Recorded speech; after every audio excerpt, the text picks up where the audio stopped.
Well, well, well, you won't believe what just exploded across the royal world. Grab your tea because this one is boiling hot. So, the headlines? Prince Harry and Meghan Markle, yes, those two are officially caught in a public fight that's got everyone gasping. And no, this time it's not about the tabloids, the paparazzi, or another Netflix tell-all. Oh no, this is bigger. This is about their royal titles. Can you imagine? After years of drama, palace exits, and interviews that shook Buckingham itself, it looks like the last royal thread holding them to the crown is about to snap. Inside whispers say, this time, the gloves came off Harry furious, Meghan icy calm, and the fallout? Let's just say it's royal-level chaos. But how did this golden couple, once the fairy tale face of modern royalty, end up on opposite sides of their own love story? Oh honey, buckle up. Because to understand this royal meltdown, we've got to rewind to the call that started it. All the one that made Harry's heart stop. It started quietly, just one late-night phone call. Harry was pacing through their Montecito mansion when his phone buzzed. The voice on the other end was low, careful, almost apologetic. "They're moving forward with it, sir." That's it, just those words.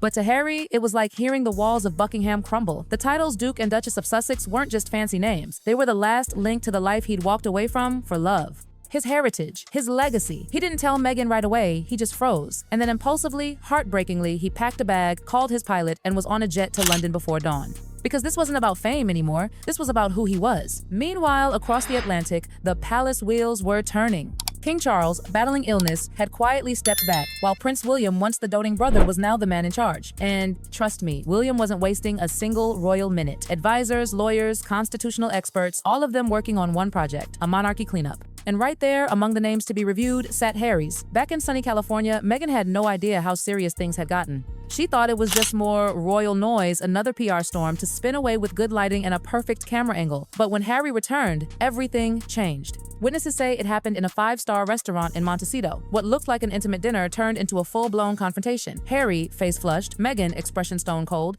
"How could you?" he shouted across the table. And Meghan, calm, sharp, unbothered, shot back, "I did what I had to."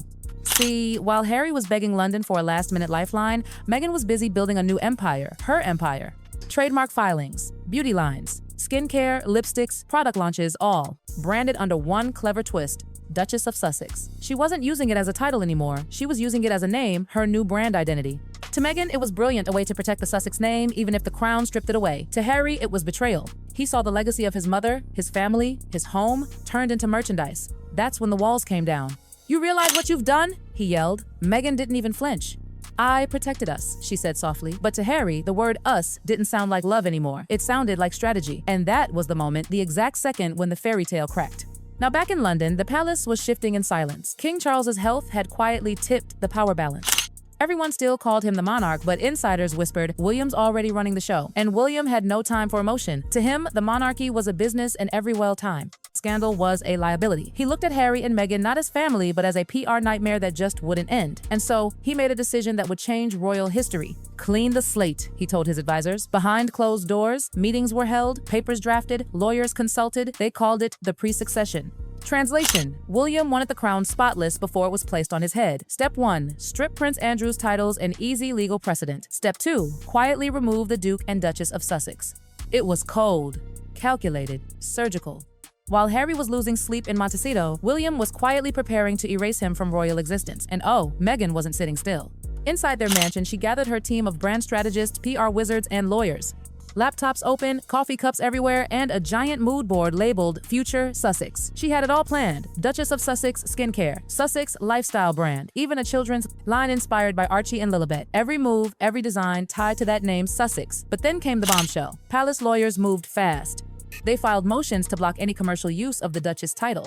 The message was crystal clear. You can't profit off the crown. The same warning the late Queen Elizabeth had once given her, now enforced by William himself. Meanwhile, Harry, caught between his wife and his birthright, was spiraling, torn between protecting his family and begging his brother for mercy. So he did the only thing he could. He flew back to London. It wasn't a royal summit. It was a cold war in a private room. No cameras, no aides, just two brothers, a lifetime of love and betrayal, and a conversation that could never be undone. Harry came ready to apologize, ready to promise he'd stay quiet. No more interviews, no more headlines, no more royal secrets on Netflix. But William didn't come for apologies. He came for control. He looked at Harry and said one thing that froze the room. You can't serve two crowns, Harry, hers, and ours. Harry tried to explain that Meghan was toning things down, that she just wanted to build something of her own. But William had already seen the trademark filings, the legal name changes, the beauty deals. Every move screamed ambition over loyalty. The meeting ended in silence. No handshake, no reconciliation. Just frost. And when Harry returned to Montecito, his heart wasn't just broken, it was shredded. When the palace moved to reclaim Meghan's jewelry, especially Princess Diana's watch, it was the final straw. That watch was Meghan's favorite, a sentimental piece she wore like armor. But quietly, under royal property protocol, it was taken back. Sources say Meghan was furious. To her, it wasn't about the watch. It was about respect or the lack of it. She felt humiliated, cornered, like her independence was being punished. But across the ocean, William didn't blink. He was done playing the emotional brother. He was now the future king, and he wanted order, not chaos. Harry? He was stuck in the crossfire, the man who once left everything for love, now watching both sides destroy what little he had left. The palace didn't make a grand announcement. There was no televised address. Just a quiet digital update, the royal website, refreshed overnight. The line that once read the Duke and Duchess of Sussex, gone, deleted, vanished. Harry was now just Henry Charles Albert David Mountbatten Windsor. Meghan, simply Mrs. Mountbatten Windsor. Archie and Lilibet no longer prince and princess. Just like that, years of identity, privilege, and prestige disappeared with a click. Insiders say the moment Meghan saw it, she froze. Staring at her phone, refreshing again and again, disbelief on her face. Everything she had built, the image, the brand, the power, had vanished like it never existed. In that instant, Montecito fell silent. Harry reportedly walked outside, eyes red, just staring into space. For him, it wasn't about money or fame. It was about belonging and losing the last piece of the world he once called home. Meanwhile, Meghan, ever the strategist, was already thinking 3 steps ahead. Rebranding, relaunching, rebuilding, but this time without the royal crutch. Yet deep down, even she knew something sacred had been lost. Without the royal shine, they were just another celebrity couple in California, battling headlines, chasing deals, and trying to stay relevant in a world that had already moved on. And across the sea, as dawn broke over Buckingham Palace, one figure stood tall, Prince William, calm, composed, and colder than ever. He had done what no one thought he'd dare, purged his own bloodline to protect the institution. The monarchy, once cracked by scandal and emotion, was now restored sharper, leaner, stronger. No indulgence, no drama, no distractions. As one insider whispered, the age of indulgence is over. The age of accountability has begun. William wasn't waiting for the crown anymore. He was already wearing it not on his head, but in his mind. So here we are, 2 brothers on opposite sides of a kingdom. One, the future king ruling with iron and ice. The other, an exile in California, clutching the memories of what used to be. Harry and Meghan's story was supposed to be a modern fairy tale, the prince who defied tradition for love, the actress who conquered the crown. But somewhere between love and legacy, between freedom and fame, they lost the very thing that made them royal unity.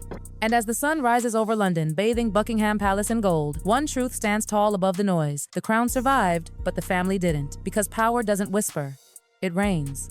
And William, steady and unflinching, has already proven he doesn't need to wait for the throne. He's already wearing it. But here's the twist nobody saw coming, because when the dust settled, the silence around Harry and Meghan wasn't peace, it was pressure. Behind those Montecito gates, the team that once cheered their every move started to fade. Brand deals cooled, PR partners grew cautious. Hollywood, once obsessed with their royal sparkle, now whispered, are they still relevant? Meghan, ever defiant, smiled for the cameras, pretending nothing had changed. But sources close to her say that behind the scenes, she was shaken. The woman who once commanded headlines now had to fight to stay in them. And Harry? He's been described as haunted. Haunted by choices, by headlines, by that last cold look from his brother the moment he realized the palace door had truly closed forever.